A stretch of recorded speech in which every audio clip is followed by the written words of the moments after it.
Welcome to MMA Mad's Monday Morning Review. My name is Nick Rizner, and here's what's happening in the world of MMA. It was a jam-packed weekend for UFC fans. After back-to-back events in Vegas, the Octagon traveled to San Diego for Fight Night Mir vs. Duffy and continued with yet another great main card. It all started with a fight of the night worthy war between Alan Jouban and Matt Dwyer. Alan was the one that got his hand raised at the end, but both men showed outstanding heart and set the tone for the rest of the event.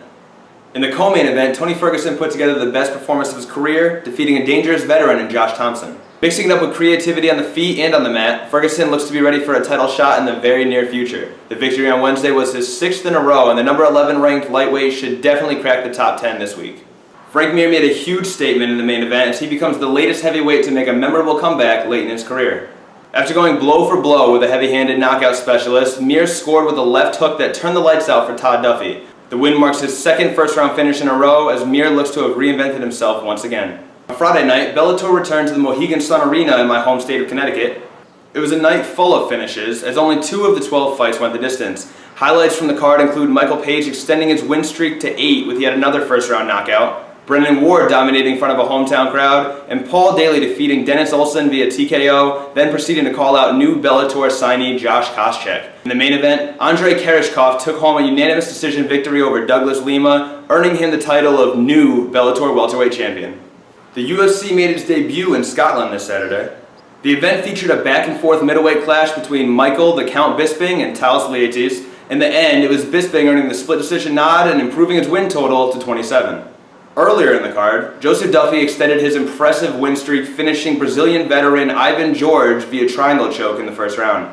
As the last man to defeat Conor McGregor, Duffy looks to be a real threat at lightweight. He holds a 15-1 professional record and has only gone the distance once in his career. Irish MMA is hot right now, and Duffy looks to be one of its most talented prospects. Speaking of Irish MMA, Paddy Houlihan took on Von Lee in the prelim headliner on Saturday and looked outstanding. Showcasing a very active guard, Paddy stole the first round off his back and continued to dominate the rest of the fight.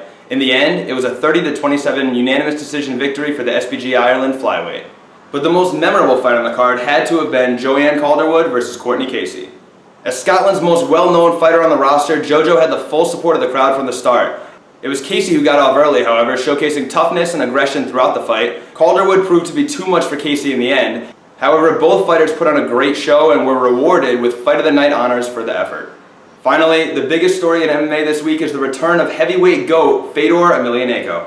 After announcing that he plans on fighting at least one more time before he officially retires, the race for promotional dominance has begun. Scott Coker has thrown his hat into the mix as Bellator has become the home for the resurgence of veterans' careers.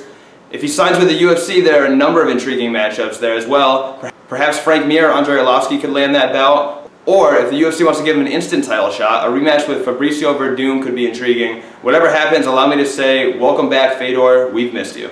And that does it for this episode of The Review. Thank you for joining us. Be sure to like, follow, and subscribe to all things MMA Mad. Check us out at www.mmamad.com and tune in next week for another episode of The Review.